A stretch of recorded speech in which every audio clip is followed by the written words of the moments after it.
Welcome back. In example 5, we were asked how large do we have to choose n so that the approximation to the integral in example 2, which was the integral from 1 to 2 of 1 over x dx, and remember example 2 used Simpson's rule, is accurate to within 0.0001. So how many subintervals do we have to use so that Simpson's rule will give us an area under the curve that's correct to within 0.0001? Well, first off, we know how the error bound goes. The absolute value of the error using Simpson's rule is less than or equal to this upper bound m that we were looking at before, times b minus a to the 5th over 180 n to the 4th. That's the error bound formula for Simpson's rule. Now if we can get that expression, if we can get that error bound less than 0.0001, then the error using Simpson's rule will be forced to be less than 0.0001. Right? If this computation, if this upper bound is smaller than 0.0001, then the error will be even smaller than that, possibly equal to it, but even smaller than that, possibly as well.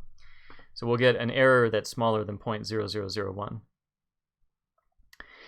So we can then write up whatever we have for this expression here. We actually, in example 4, found that m in this case, m in the case of this integral, this particular integral using the interval from 1 to 2, 1 over x, that m value is going to be 24.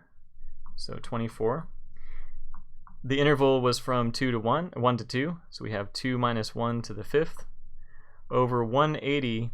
And then now here, we don't know what n is. In example 2, we had n equals 4, but here we're actually trying to take n and figure out what the value of n would have to be. So how many subintervals would we have to use using Simpson's rule so that we get an error less than 0.0001.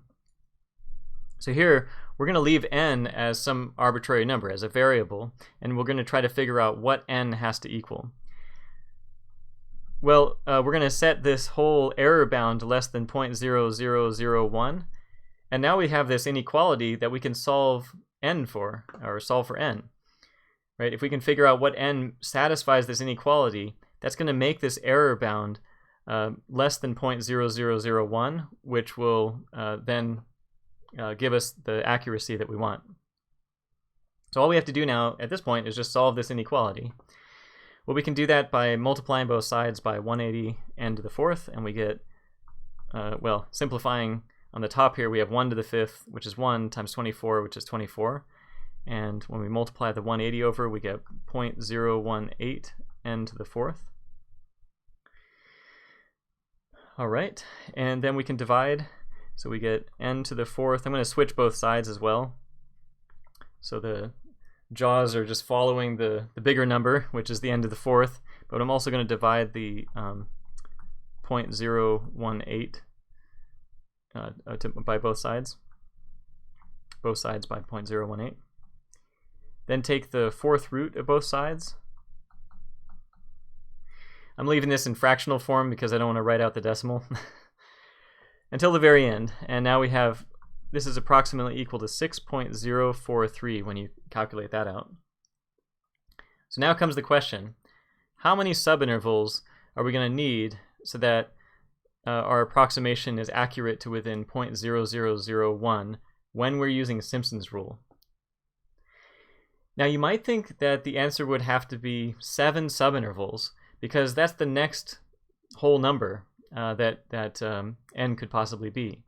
But remember that Simpson's rule requires an even number of subintervals, because it takes a pair of subintervals to create a parabola as one of your approximating units.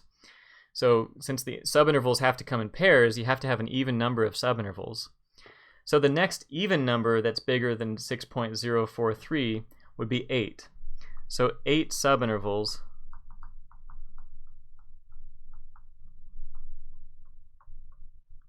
would be needed.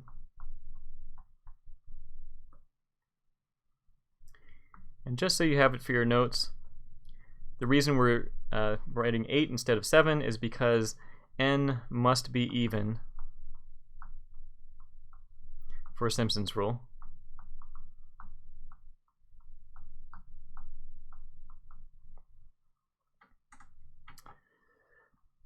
Okay, so that's great. All we need to do is use 8 subintervals, and we're going to be accurate to within 0.0001. So one last note, or a few last notes. One is in the book you might see this notation find t sub 8, and you might be wondering what that means. That means use the trapezoidal rule with n equals 8. Find s sub 6 means use Simpson's rule with n equals 6. So the subscript of an s is always going to have to be an even number. And then the absolute value of e sub t means the error using the trapezoidal rule. And you can calculate that if you know the true area and you know the estimated area. You can calculate the absolute value of e sub t directly by taking the true area minus the estimated area and making it positive. Now, our work with our error-bound rules were when we have cases where we can't find the true area. Like in our examples, we had the integral of 1 over x. We could find the true area. But in some examples, the whole point of using this numerical kind of method, using trapezoidal or Simpson's rule, is because sometimes it's really hard to find the true area under the curve. And so if you can't find the true area under the curve, then you can at most create some kind of bound on what that error between the true area and the estimated area is. But in some problems, you might be asked to compute exactly what that difference is, and there you'll have to be able to integrate the curve, integrate your function to find the true area. Okay, so that's all for 7.7. Thank you so much for watching, and see you next time.